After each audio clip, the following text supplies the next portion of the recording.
अच्छा, कभी सोचा है कि जो कानून हमारी रोज की जिंदगी पर असर डालते हैं, वो आखिर बनते कहाँ हैं?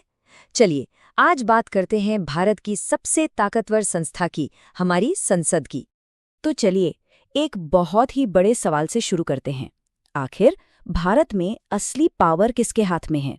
कौन है असली बॉस? क्या वो प्रधानमंत्री हैं, जिनकी नीतियां देश चलाती हैं, या फिर सुप्रीम कोर्ट, जो कानूनों को इंटरप्रेट करता है?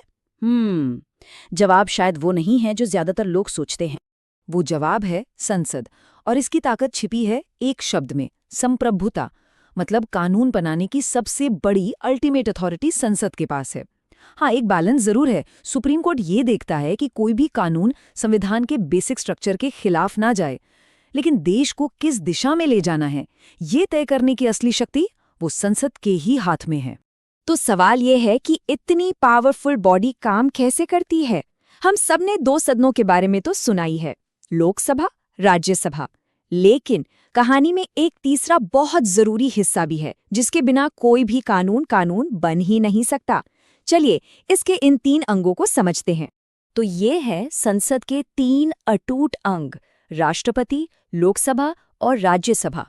सोचिए, कोई बिल दोनों सदनों से पास हो गया, सब कुछ हो गया, लेकिन जब तक उस पर राष्ट्रपति के दस्तखत नहीं होते, वो कानून नहीं बनता। It's the final step. चलिए, अब इन दो सदनों के बीच के सबसे बड़े फर्क को समझते हैं, लोकसभा बनाम राज्यसभा, क्योंकि सही मायनों में हमारी डेमोक्रेसी की खूबसूरती यहीं छिपी है। तो देखिए, सबसे बड़ा फर्क ये है कि ये सदन आखिर आवाज किसकी है।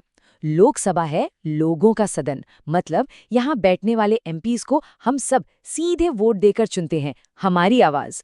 वहीं दूसरी तरफ है राज्यसभा, राज्यों की परिषद। इसके मेंबर्स को हम नहीं, बल्कि हमारे चुने हुए विधायक यानी एमएलएस चुनते हैं। तो एक है पूरे देश की सीधी आवाज और दूसरी है राज्यों की। इस टेबल से ये फर्क और भी साफ हो जाता है। देखिए, लोकसभा का टर्म 5 साल, राज्यसभा के मेंबर का 6 साल। उम्र का भी फर्क है, लोकसभा के लिए कम से कम 25 साल तो राज्यसभा के लिए 30। लेकिन सबसे बड़ा खेल है पावर का। सरकारें बनती और गिरती कहाँ है? लोकसभा में। क्यों?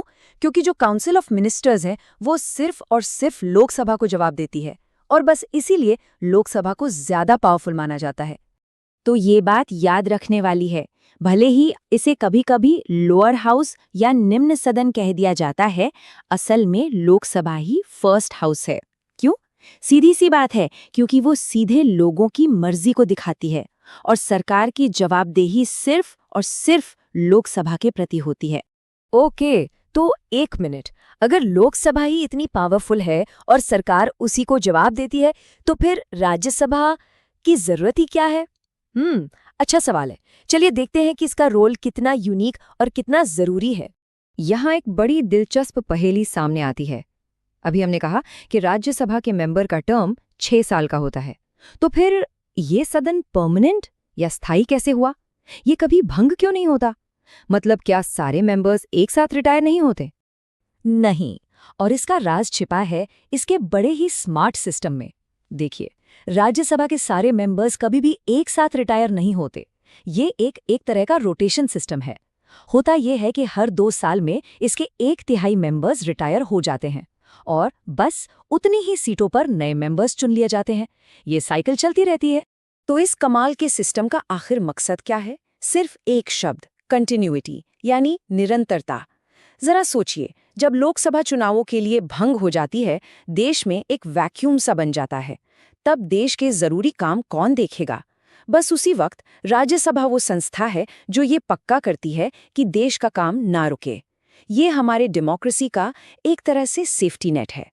तो ठीक है, हमने स्ट्रक्चर समझ लिया, पर इन सदनों को रोज रोज चलाता कौन है? कौन है जो कार्यवाही को कंट्रोल करता है? चलिए अब एक नज़र इनके लीडरशिप पर डालते हैं। दोनों सदनों में कार्यवाही को संभालने के लिए एक प्रिसाइडिंग ऑफिसर होता है। लोकसभा में इस कुर्सी पर बैठते हैं स्पीकर, और राज्यसभा में वहां होते हैं चेयरमैन, जो कि एक और बहुत जरूरी पद पर भी होते हैं। वो भारत के वाइस प्रेसिडेंट होते हैं। अब ऐसा नहीं है कि संसद साल के 365 दिन काम करती है। इसका अपना एक रिदम है, एक कैलेंडर है जो सेशंस यानी सत्रों में बटा हुआ है। साल शुरू होता है सबसे लंबे और शायद सबसे जरूरी बजट सेशन से। इसके बाद आता है मॉनसून सेशन और फिर साल के आखिर में सबसे छोटा विंटर सेशन। देश के बड़े बड़े कानून और फैसले इन्हीं सेशंस के दौरान लिए जाते हैं। तो आखिर ये सब इतना मायने क्यों रखता है? क्योंकि जब हम एक सांसद की बात करते हैं तो हम सिर्फ एक व्यक्ति की बात नहीं कर रहे होते। संसद का एक सदस्य औसतन 10 लाख से भी ज्यादा लोगों की उम्मीदों और उनकी आवाज का प्रतीक होता है। ये एक बहुत बहुत बड़ी जिम्मेदारी है जो हर बहस और हर वोट के पीछे होती है। और यहीं पर हम एक बहुत जरूरी सवाल पर आकर रुकते हैं। इस इतने बड़े और कॉम्प्लेक्स सिस्टम में क्या वाकई हर एक नागरिक की आवाज सुनी जा रही है? ये एक ऐसा सवाल है जो हमारी डेमोक्रेसी के लिए सबसे ज्यादा मायने रखता है और इस पर सोचना हम सभी के लिए जरूरी है।